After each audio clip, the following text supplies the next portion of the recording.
नमस्कार, ओम शांति। Welcome back to our show youth connect, जहाँ पे हम कोशिश करते हैं कि आपके प्रॉब्लम्स को सही सॉल्यूशन मिले। और आज भी हमारे साथ इस शो पर हैं Ritu ji. Welcome Ritu ji. Thank you.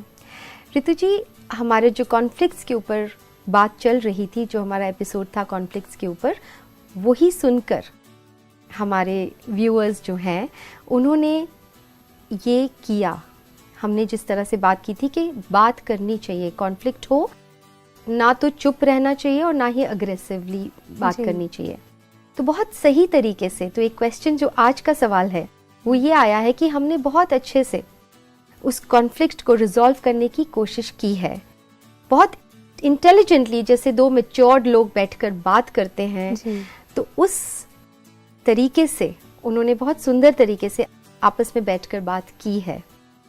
But problem यहाँ हो रही है कि अभी भी व्यू ऑफ पॉइंट्स तो डिफरेंट है ही, टोटली डिफरेंट है। मतलब एक अगर नॉर्थ सोच रहा है तो दूसरा साउथ सोच रहा है जी। तो बात तो कर ली। हाँ जी। हमने ये करी थी बात की बात करनी चाहिए, तो कर तो ली और बहुत मैच्योरली भी करी है। हाँ जी। लेकिन अब कहीं कोई एक डिसीजन पर पहुंच नहीं रहे कि फाइनली करना क्या है जी। तो यहाँ पे कंफ्यूजन है। हाँ जी। तो कैसे करें? देखिए, यहाँ पे ज़रूरी है दैट बिकॉज यहाँ पे दो पार्टीज हैं और दो पार्टीज के अपने अलग अलग व्यूज हैं जी। और कहीं ना कहीं गुड थिंग इज कि उन्होंने एक रिस्पेक्टफुल वे में अब एक दूसरे के व्यूज सुने भी। बट इट्स ओके अगर हम उनके व्यूज को अग्री नहीं भी कर पाते हो।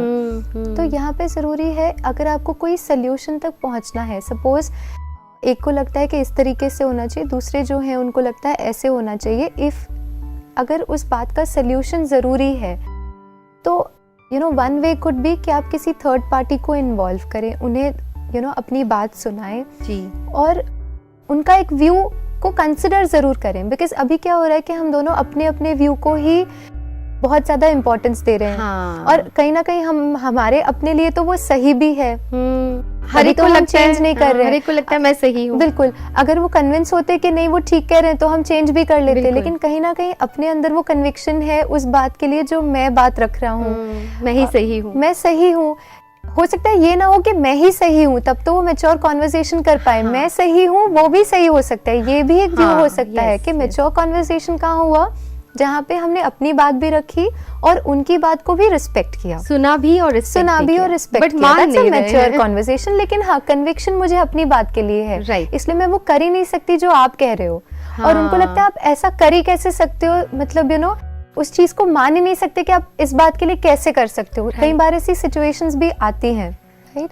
अब यहाँ पे अगर सिचुएशन या वो बात ऐसी है जहाँ पे उन्हें किसी सोल्यूशन तक पहुँचना है, ज़रूरी है किसी एक व्यू को लेकर आगे बढ़ना, तो फिर हो सकता है कोई थर्ड पार्टी में हेल्प, जो आप दोनों को समझते हो, जो आप दोनों को शायद थोड़ा जानते हो और एक मैच्योर और एक एल्डरली शायद एक व्यू दे पाए इस पूरे कॉन्वर्सेशन को। ओके, सम सजेशन के भी। हाँ जी, जो इस बात को समझ सके और आपके दोनों के व्यू पॉइंट को भी कहीं ना कहीं समझ सके।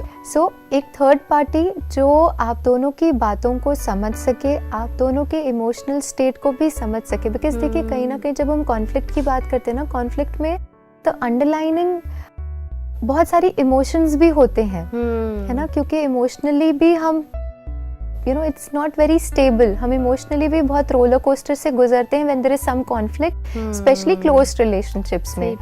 कॉन्फ्लिक्ट आते ही वो इमोशंस भी हमारे थोड़े ऊपर नीचे होना शुरू हो जाते हैं। तो समवेयर, तो फिर इसका ये भी मतलब हुआ ना, जब हम बैलेंस की बात करते हैं जी, जब हम स्टेबल की बात करते हैं कि स्टेबल रहना, तो जब हम बहुत ज़्यादा भी कॉन्फ्लिक्ट में इमोशनल हो रहे हैं तो पहले तो वहाँ भी हमें अपनी चेकिंग करनी पड़ेगी ना।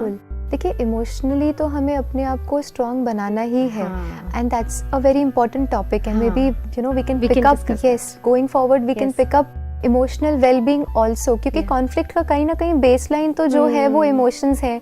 तो ऐसे सवाल आ ही रहे हैं, बिल्कुल हम आपसे करेंगे डेफिनेटली, राइट। सो कहीं ना कहीं इमोशंस को तो हमें बैलेंस करना ही है, लेकिन उस टाइम पे if there is a conflict and you need a solution, then a third party view can be helpful. अच्छा। एंड सेकेंड इज, उसके बाद आप जो डिसाइड करें, भले वो थर्ड पार्टी ने जो कहा वो या आपको जो ठीक लगता है वो, आपने कोई कंक्लूजन निकाला भी, वो करते टाइम जो हमारे मन की स्थिति है, जो इमोशंस की आप बात कर रहे हैं, वो इमोशंस भी हम कैसे एक्सेप्ट, मतलब उस चीज़ को हम कैसे एक्सेप्ट कर लेते हैं, यू नो, उस बात को फिर होल्ड करके ना रखें। प्रॉब्लम कब आती है? जब हमने डिसीजन तो ले लिया और वो डिसीजन की तरफ हमने एक्शन भी कर लिया, लेकिन एक्शन करते हुए हमने अपनी ही बात को होल्ड करके रखा हुआ है मन में, उसे छोड़ा नहीं और मन में उस बात को लेकर हम वो नेगेटिव फीलिंग को क्रिएट कर रहे हैं कि अच्छा ऐसे देखो मैंने बोला था, अब देखना कैसे हो। सो वो अगर मैंने होल्ड करके वो एक्शन कर रही हूँ तो उस एक्शन का कहीं ना कहीं जो रिजल्ट या इम्पैक्ट होगा वो बहुत लॉन्ग रन में पॉजिटिव नहीं हो सकता। राइट। सो एक तो ये जो भी डिसीजन हमने लिया, चाहे वो न्यूट्रल पार्टी जो थर्ड पार्टी थी उन्होंने जो रेकमेंड किया या आप दोनों को जो ठीक लगा वो आपने किया, लेकिन जो भी है वो करते समय वो एक्शन में फिर हम किसी पुरानी बात को होल्ड करके ना रखें, वो रिसेंटमेंट या उन्होंने ऐसा कहा था या माना था नहीं माना था, वो नहीं। Let's move on with light heart, you know, कहते हैं ना ट्रैवल लाइट, हमारी आगे की जर्नी हम ट्रैवल लाइट करें, कोई पुराने बैगेजेस को लेकर फिर हम आगे के एक्शंस को ना करें, वो बहुत इम्पोर्टेंट है। मतलब let go and let go of your own views also. Absolutely. आपका जो था, अब एक डिसीजन आ गया है कहीं से, तो उसको प्यार से एक्सेप्ट करके मान करके मूव ऑन करें। मन की स्थिति को खराब नहीं करे और एक दूसरे के प्रति कोई भी ऐसी फीलिंग को होल्ड करके ना रखे कि इन्होंने बात मानी नहीं। अब डिसीजन तो ले लिया, एक्शन तो वो कर रहे हैं, करते हुए फिर नेगेटिव थॉट्स को क्रिएट करने का तो देयर इज नो पॉइंट। चाहे आपकी बात मानी या उनकी बात मानी, जो भी बात है, लेकिन in either of the situation क्या मैं अपने को बहुत स्टेबल पॉजिटिव बनाकर फिर उस एक्शन को यू नो अपने बिहेवियर में लाऊं, दैट इज वेरी इंपॉर्टेंट। कोई भी पुरानी बात को होल्ड करके नहीं, लेट को, पुरानी बातों को लेट को, एक नई फ्रेश ट्रैवल लाइट, आगे की जर्नी हमारी light. Beautiful, thank you so much Ritu ji, बहुत अच्छा आंसर था। आई होप आपको आपके प्रॉब्लम का सोल्यूशन मिल गया हो। आपका कोई भी सवाल हो तो आप हमें व्हाट्सएप कर सकते हैं या फिर ईमेल भी कर सकते हैं। Till then, let's connect through our show youth connect. Thank you. ओम शांति।